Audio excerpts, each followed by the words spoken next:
মানুষ ১৯৯ টাকা হারানোর ভয় পায় না, সে ভুল জায়গায় বিশ্বাস করাটাকে ভয় পায়।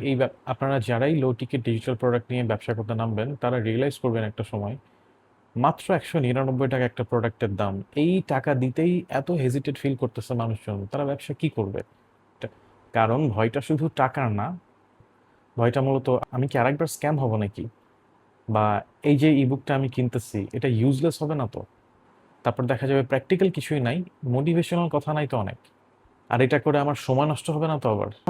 তাই এ ধরনের লো টিকেট ডিজিটাল প্রোডাক্টের বায়ারদের জন্য ১৯৯ টাকাটা খুব বেশি বড় বিষয় নাও হতে পারে, কারণ ভুল জায়গায় আশা করা বা বিশ্বাস করাটা অনেক বড় একটা বিষয়।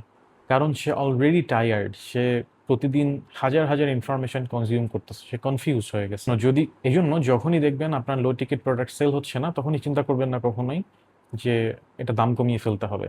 এটা কোনো সলিউশন না। আপনাকে মূলত ট্রাস্ট বাড়াতে হবে, আপনাকে মানুষকে বোঝাতে হবে এই প্রোডাক্টটা আপনার সময় নষ্ট করার জন্য না, এই প্রোডাক্টটা আপনার ব্রেইনকে রিওয়ায়ার করার জন্য, এই প্রোডাক্টটা আপনার লাইফে ট্রান্সফরমেশন আনার জন্য, এই প্রোডাক্টের আপনার চিন্তাভাবনায় ক্ল্যারিটি আনার জন্য।